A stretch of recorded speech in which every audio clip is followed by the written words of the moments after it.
explain what the attention resistance is?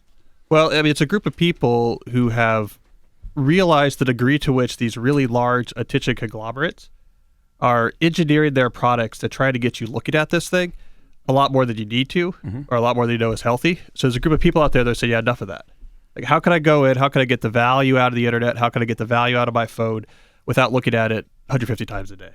Yeah, it's so many different things to talk about. One of the first things you break down in the book is what a Silicon Valley whistleblower said about social media addiction and compared it to a whistleblower in the tobacco industry. Can you explain a little bit of that?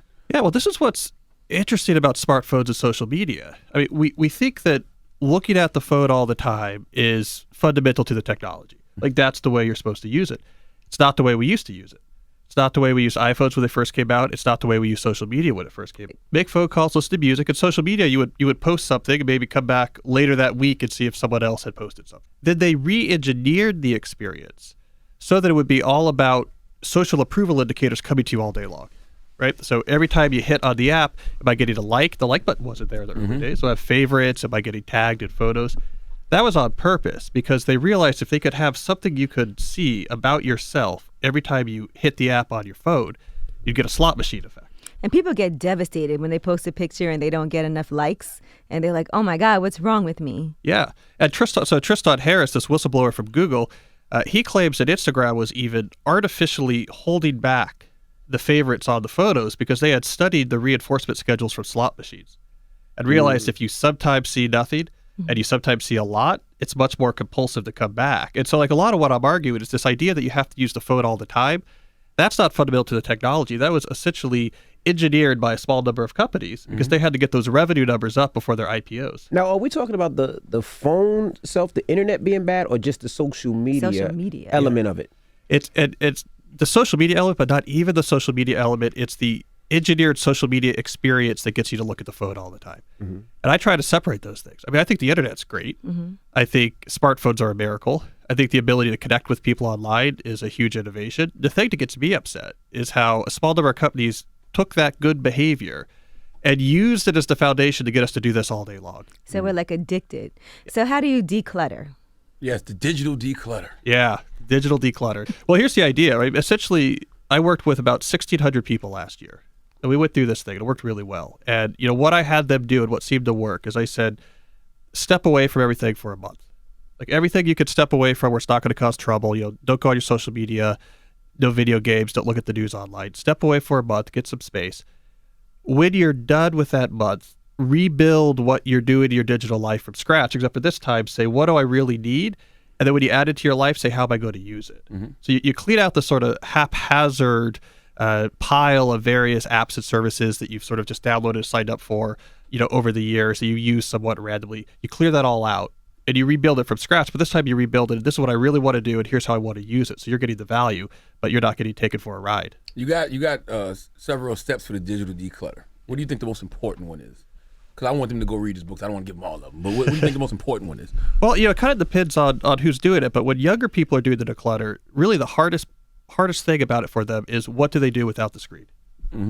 So actually taking that time when you don't have the screen to look at during the declutter and putting in some real effort at figuring out what do I want to do instead? Like, how do I actually want to spend my time? That's really crucial. So the people who did it, who actually experimented and reflected and thought hard about what do I really want to do with my time, they succeeded afterwards in sort of really rebuilding their digital lives. The people who just tried to white knuckle it, said, I just want to break, I just want to detox, I just want to get away from it for a little while, they really had a hard time staying away, and they fell back into what they were doing. You said a lot of people couldn't even do the 30-day. Yeah. Well, I mean, it's hard.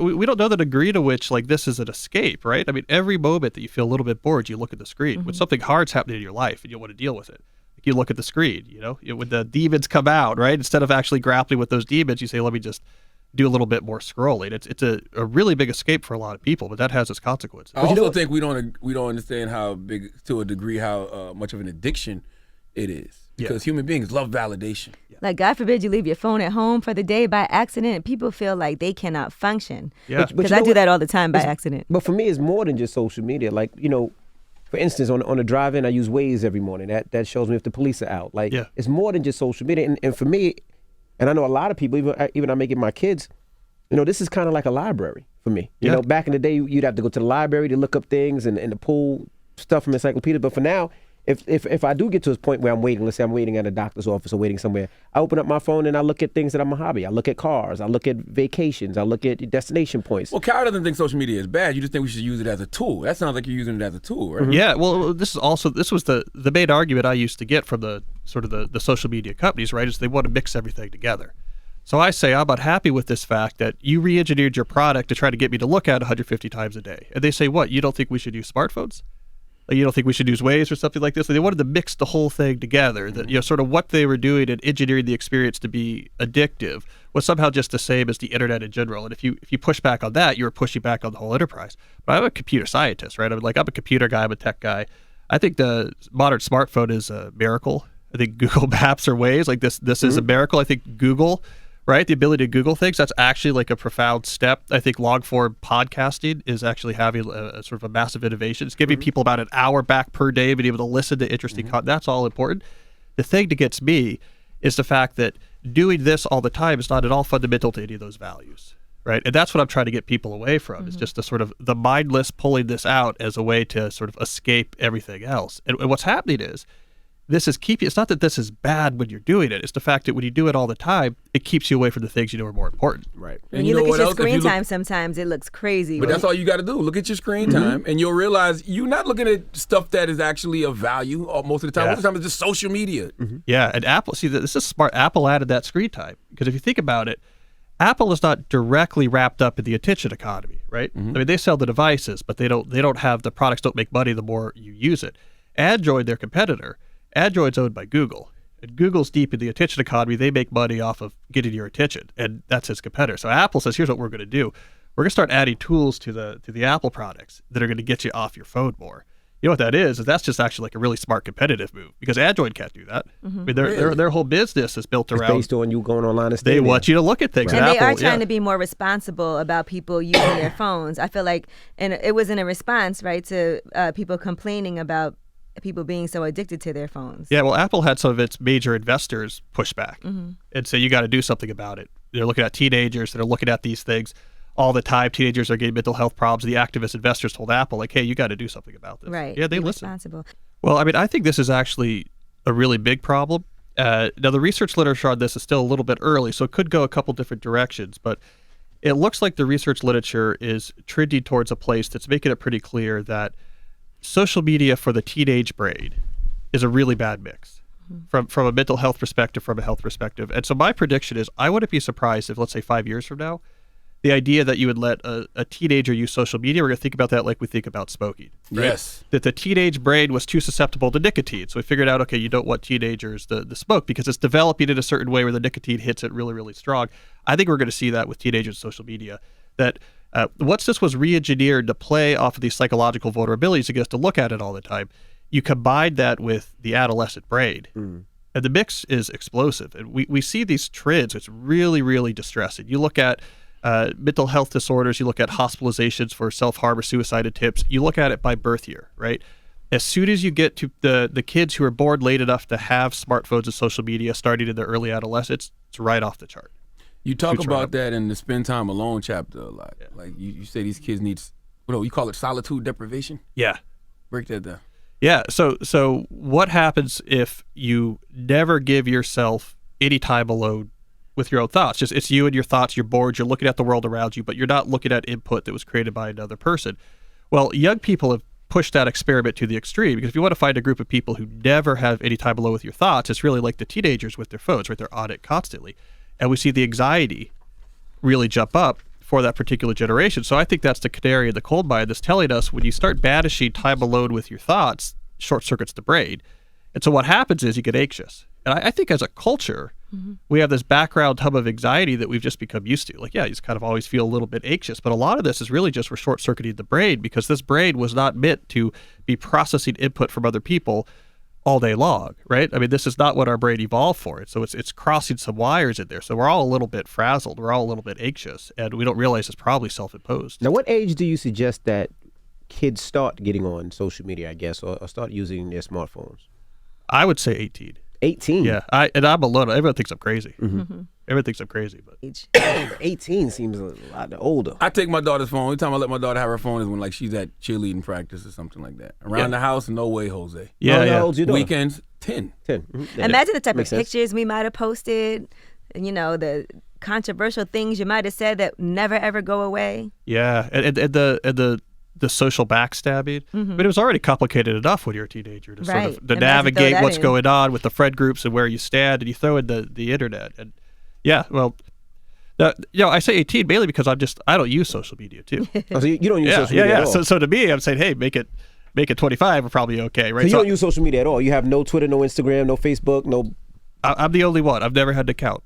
Really? Never had an account. I'm the only one. I'm 35 years old. All this stuff was around. I'm an author. Never had a social media account. And managed to write how many books because of Yeah, because of it, probably. Yeah, Yeah. 6. Yeah. And the reason is because you feel like it's not necessarily good for the brain. So it's like good for the brain. And so I got to watch this happen from afar. So I never signed up for social media. And so I could watch the transformation. So social media was around, right? We're talking 2007, 2008, 2009. This is like early Facebook, right? It's around. People are using it. I didn't use it, but it wasn't a big deal. This was something you kind of occasionally used. And I watched the transformation around 2010, 2011, 2012, where suddenly people were looking at it all the time on the phone. And that changed overnight. So I got to see that from afar. That changed when they did the great re-engineering. But I'll say, like, when I ran these 1,600 people through that digital declutter, probably about half said, okay, I don't need social media. But the other half did. They said, I got things I needed for, like really important things I need social media for.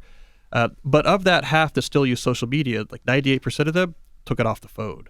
Yes. That's the move. Yeah, they only take it got off. IG. And that works. Yeah, see, that's Instagram's genius is because it uses the camera, so it's hard to get off the phone. Yeah. But most of them, you take it off the phone, and what you're doing is you're taking the power away from the companies because all that energy to make this something that's addictive, that's put into the app. So now if you're using it because whatever, you're posting some things, you're connecting with people, whatever, you use it for the reasons you use it.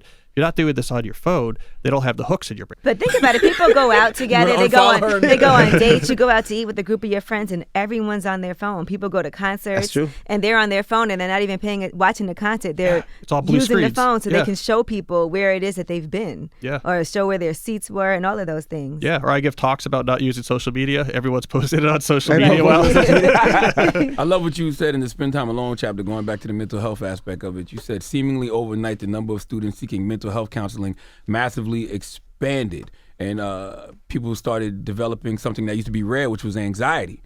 And so you asked, what caused the anxiety or anxiety-related disorders, and she replied without hesitation, smartphones. yeah. Well, this was the head of mental health at a major university. This was years ago, but I was talking to her about phones, and she's like, it was overnight.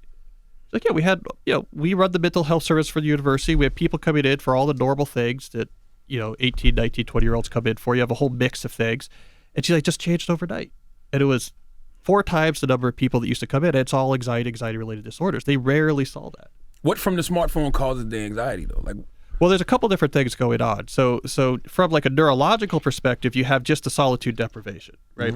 And so the way our brain has evolved is that it takes listening to another person or processing input from another person, it takes that really seriously, right? Because that was key to our survival. We've learned that if someone's talking to me, there's a lot going on. Like a lot of my brain is at work. It's kind of exhausting, right? I got to model what you're doing. I got to try to simulate your mental state. And so if you put yourself constantly in a state of processing input from other minds, your brain doesn't know that you don't have to pay too much attention to this one. This is just like an Instagram post. It doesn't know that. So it's using a lot of resources, it exhausts it, makes you anxious to always be doing that. And then you have the actual what happens on social media. And so one of the reasons why anxiety gets particularly high for teenagers is that you have a lot of this sort of back and forth, subtle social manipulation that's going on social media. It takes some sort of bad tendencies we all have at the teenage years, and it amplifies it up by a factor of 10. So you put those two things together, and especially for young people, so the brain's short-circuiting. All I'm ever doing is process information. It's desperate for a break, gets anxious. And then what you're actually looking at is played with your emotions and your sense of sociality in such a way that you feel worried or upset, or why don't people like me, or people are getting at you, backstabbing you on there. Put those together, it's like a recipe for anxiety going to blow up. The crazy thing about social media is I'm thinking now, can I get off of social media fully, right? And I'm like, a majority is fear of missing out, right? And the reason I say that is because as a kid or as a young adult, you would watch the news and you would get everything that you need on the news. But now it's like something happens so fast and so much. Like there has to be tons of stuff that you missed that you have no idea what's going on because you're not on social media. The idea of minimalism is to say, don't worry so much about what you're missing out on. What you should be concerned about, this the minimalist philosophy, is not spending enough time on the things you already know for sure are really important. Right? It's I'm missing some hours I could have been putting on these things that are key, right? Professionally or my social life or whatever. I don't want to take time away from these things that I know really move the needle to seek out other things that might be missing. And so that's like the minimalism, maximalism shift. You go from I'm afraid of missing out to I'm afraid of not spending enough times on the things I already know for sure are working for me. I love what you talked about with the effects of social media on friendship. And you talk about consolidate texting. And you said phones have become woven into a fraught sense of obligation in a friendship. Being a friend means being on call, tethered to your phone, ready to be attentive online. It's true. I mean, it's all the time, right? Your friends, family, like, why aren't you answering the text? Right? All the texts are going on. Or they do the question mark, like hello and you're like, I stepped away from my phone for 10 minutes. Relax. Yeah, it's been 5 minutes. Yeah. Well, here's one of the things again we know is that social connections are sort of at the center of human flourishing, right? Like social connections are so crucial that like our social system is connected to our pain centers, right? That we actually, the same center that makes us feel physical pain comes into play when we feel isolated or lonely, right? So it's really important. So how do you best, satisfy that drive for social connection? Well, if you're sacrificing time and attention on behalf of a relationship, so it's like I went to where you are. I'm giving up some of my time. I'm making a sacrifice for you to come to you. We're going to do something together. I'm showing you a commitment. I'm actually sort of making some sacrifice for you. Those type of connections are really strong. We feel really good about it. And when you replace it with what psychologists call social stacking, which is the stuff that requires almost no sacrifice of time and attention, I just hit like on your thing or dropped a comment or sent you a quick text, it doesn't give you the same satisfaction. And so we get this sort of paradoxical results in the research literature where people who use social media more end up lonelier. And the reason is because they think what they're doing on here, it feels like this is being social, but the sort of deep social centers in our brain really want you to be sacrificing on, with someone. I took time out of my day. I'm sitting down with you. I'm talking with you face to face. That's what it's craving. So if you replace that with the easier stuff, you end up paradoxically lonelier because there's this deep part of your brain that doesn't know about text messages. It doesn't know about Instagram that says, well, we haven't been social today at all. These are the issues you expect are going to occur when you take something that's hundreds of thousands of years old, right? This carefully evolved sense of sociality. And then you start really messing around with it, with ideas that teenagers came up with in dorm rooms, right? We throw this new technology in the mix. Say, let's completely change the way that we socialize and connect with people. Like, of course, that's going to cause problems. Just like when we started screwing around with the food in the mid 20th century, it started coming up with this processed fast food, the stuff that was, oh man, so good, right? But it was not at all what we had evolved to expect. What happened, right? I mean, everyone got unhealthy. So same thing. We take another incredibly strong drive, which is we have to be connected to people. Half our brain's dedicated to this, and then we just start screwing with it. Like, well, what if we send back like icons? What if we talk to people with texts that show up? What if we send pictures and all of this? I mean, some of it's going to cause good. A lot of it's also going to cause bad because we're taking something incredibly powerful and then we're just kind of screwing around with it. How do we reclaim conversation? So the way I see it is, what your brain counts as true socialization is in person or analog, right? I hear your voice. You hear my voice. We're going back and forth. If I could see you, it's even better. If I could see body language, if we could actually have you in a context, that's what I call conversation. That's what our brain treats as real socializing. And so the way I see it is the phone, the great advantage of the phone for socializing is logistics, right? It makes it much easier to find out, hey, where are you? Across the street, let's meet up. I'm over here. Or you're in town. I see on social media, like you're visiting. Great, let's get together, right? It's great for logistics. But you shouldn't think about it as replacing this, right? And so if you change your mindset, so you're like, when I'm actually analog or face-to-face with someone, that's socializing. This is logistics. It's not bad, but it's just logistics. It doesn't count.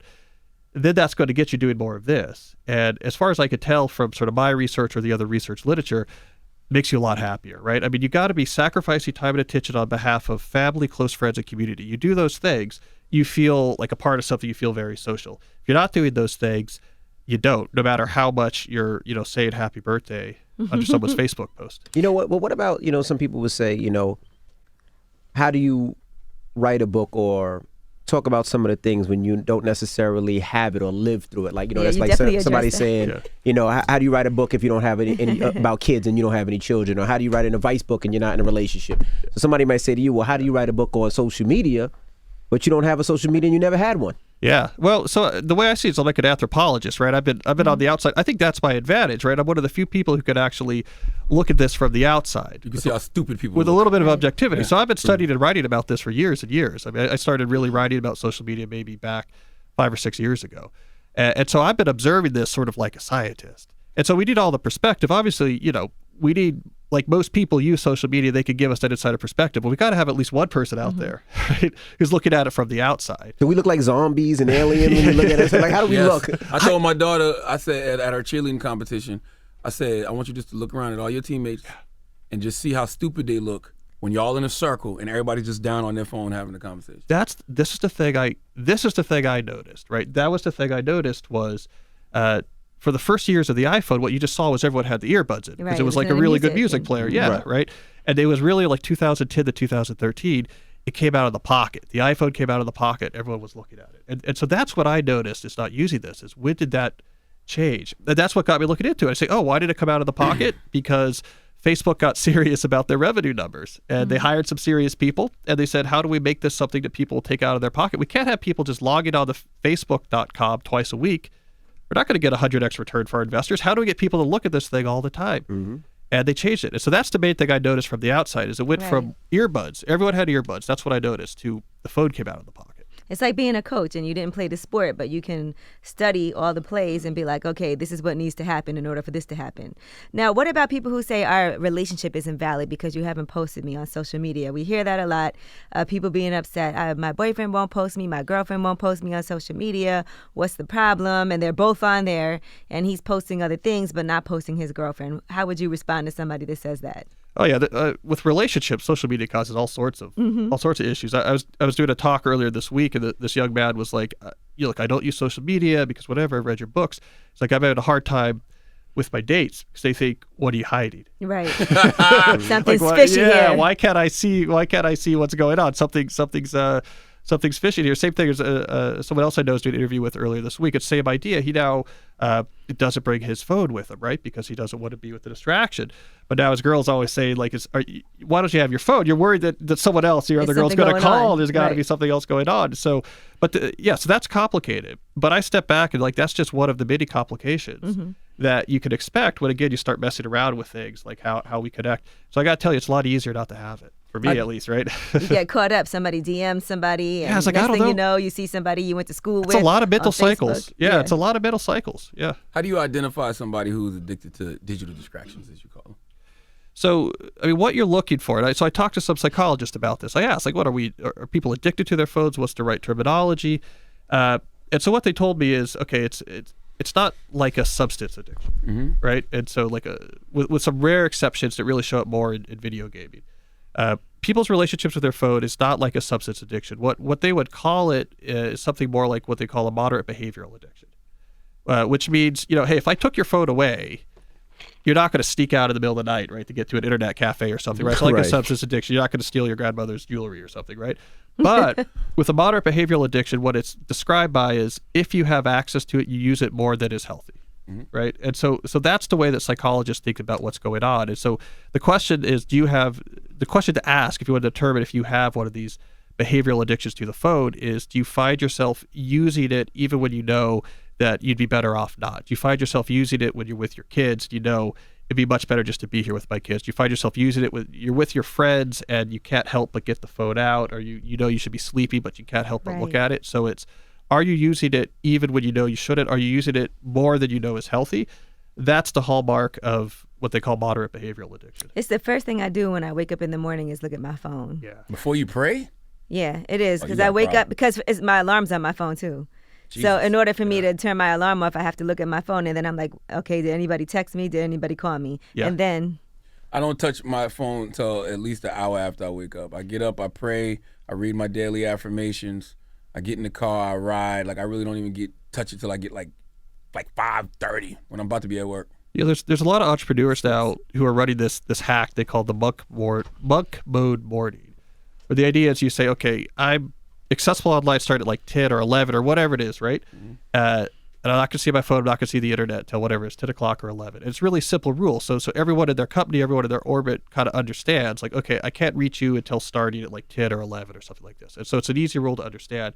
And what they get out of it, though, is that they wake up and they get going and they get after it and they get 4 or 5 hours, like every morning undistracted. And then they transfer over to the life where they're much more connected. And the people who are pulling this hack are getting a lot done. Because that means they get this whole morning of they're focusing on the hard things, like moving the needle on the things they're trying to do that are difficult. And so I'm starting to see that. The other hack that some of my readers were telling me was watches and alarm clocks. Yeah, my alarm is on my phone. Yeah, an alarm clock. You don't need it next to your bed. And a watch. So this is what I learned from a lot of my readers. It's I need to see what time it is. Now you pulled out the phone to see what time it is, and there's the notifications. And so these simple hacks, but like this thing and then an alarm clock. It's a big difference. You have a chapter called "Don't Click Like." Yeah. Why shouldn't we click like? I never click like.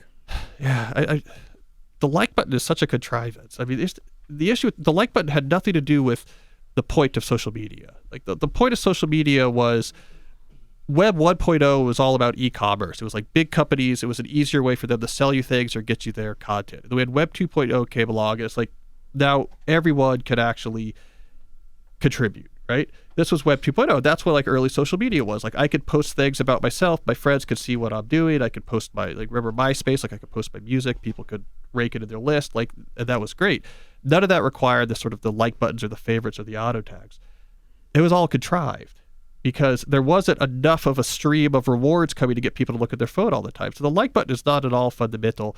And so, yeah, when I talk about like, don't use the like button, don't use the favorites. Ignore the photo tags or the dislike button. I mean, that's what those buttons are about. The way I see it is like when you're hitting those buttons, it's like you're clocking in for your job at the data factory to make some more money for the social media companies, right? And then they have these ads, right? They know exactly what you're looking at. So you could be, say, shopping for something, and the next thing you know, ads start popping up on your phone for the exact thing that you were looking for. Like when I was buying a house, all these mortgage ads just kept coming up on my phone. I mean, the like button was a boon for these companies, right? So now it gave you a reason to keep checking. And two, you're just, as far as they're concerned, you hitting like or dislike on all these things, it's like you're sitting at the computer terminal filling out consumer surveys.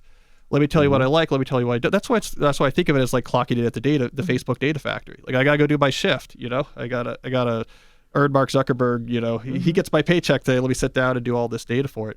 And so in that chapter, what I'm saying is like if you want to interact with people, use social media or texting. Think about it more from when you use it for social purposes. Think about it more logistical. Hey, you're in town. Let's get together. Like okay, I'm across the street. Whatever. Gotcha. But don't think about this as socializing. This is just you're making sure that the stockholders of Facebook get their dividend this year. Yeah. So with that said, you talk about reclaiming leisure in the book. Give them a couple of tips on how to reclaim the leisure. Yeah. So that's the hard part about all this, right? So I walk people through this. Redo your digital life, get back down to what matters, get some rules around how you use it. Now they have all this time free. That's actually really problematic because it's not at all obvious. What do you do if like the average American uses social media something like 2 hours a day? Like, what do you do with those 2 hours? It's actually a kind of a hard question. And a lot of people that did this experiment in the book had a hard time with it. Read this book. Is one thing you could do. You could read. You could read the book, right? But that's only going to take you so many hours, right? And so in the book, I actually get into, what are the things we crave as humans? So a lot of this book is about like, what do we actually crave as humans, and what are the ways that some of this tech has maybe diverted that, right? And how do we get back to the things we crave? Because what we want to do is we want to be happy, we want to be satisfied, we want to be successful. And so one of the things we crave is really high quality activities. So things we do or participate in that are skilled, that maybe require some appreciation, that we enjoy just for the sake of the quality of the thing, right? Like this is something I do or something I listen to, but something I'm an expert on, I appreciate it. I just like it for its intrinsic quality, right? We need that because life is hard, it has all these ups and downs, but if you could just appreciate certain things, like this is just really good and I appreciate this, a high quality activity, it helps buffer us from a lot of that. And so the book talks about you need to get more of that back in your life. When you take 2 hours a day of swiping out of your life, try to fill some of that 2 hours with something that's like an activity that's high quality, something that you're good at, something that requires skill, something that you're getting better at, something where you can really appreciate. And when you do that, you feel this shift in how you feel. Like that background anxiety really starts to dissipate, and you have more of a calmness or a peace when you start replacing more of the frenetic tapping at the little glowing screen with, I spend an hour today or 2 hours today doing something that means something to me. right? Or it's really important, or it's a skill that I've been building, or it's just really quality, or it's something I just really enjoyed. Like learning how to cook better. Learn how to cook better, yeah. I have a billion cookbooks at home that I don't use. That's a great example. Like learning how to cook, or like it's athletic, right? You're like, I'm going to learn jiu-jitsu, right? I mean, there's pros and cons to technology is all you're saying. and we got to just be a little bit more careful about, you start to get intentional about, I want to care about what the pros are, I want to avoid the cons. It looks a lot different than what a lot of us are doing today. You get a lot out of the tech without getting taken for a ride. That's the whole idea.